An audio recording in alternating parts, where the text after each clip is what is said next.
During the 70s, vinyl records were the norm. Literally, everyone had one. But nowadays, everyone uses streaming services, making vinyls far less popular. Today, I'm going to discover if vinyl still holds up.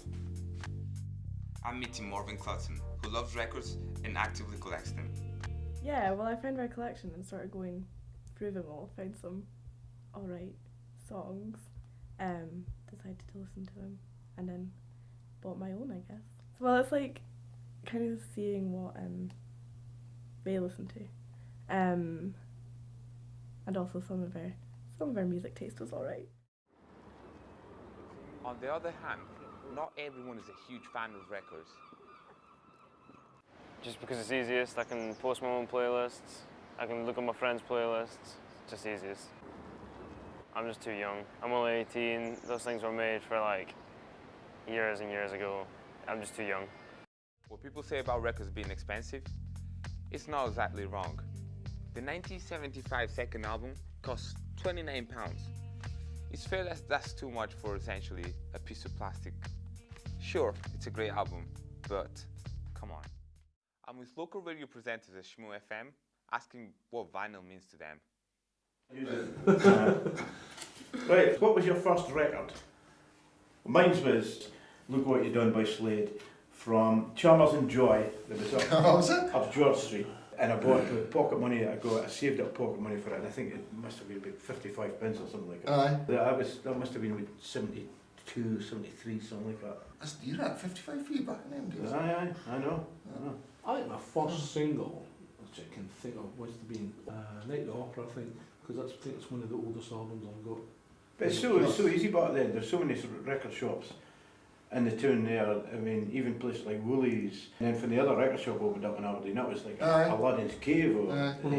And that must have been about 77 or 78 that opened up, I think. That's for Abercrombie's is now. Aye. And that was a massive, massive record shop for That was easy to spend on, did you? When they had all the singles above the till. That's right, aye. Aye. Good days. Aye. Although, some argue there's more to music than how it sounds, like cover arts or anything that comes along with the album. And that's something you just don't get from streaming. Take a look at these records. Kings of Leon, Walls. It has an entire art book full of stuff you see only by owning the record.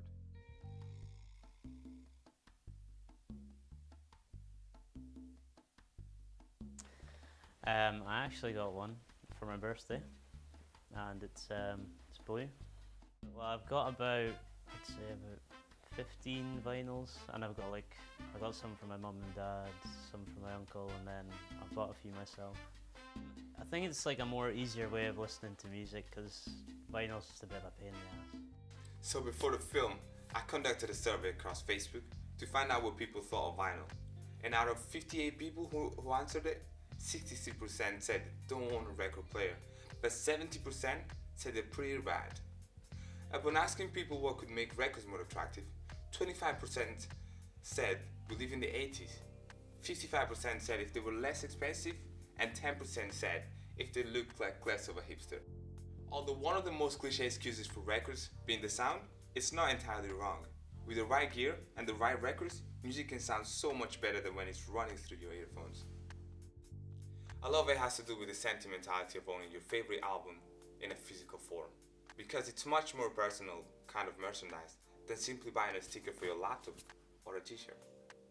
So to answer my question, yes, I do think vinyl is still worth it. It has its pros and cons, but simply, forgetting about such a huge music outlet wouldn't be doing it justice.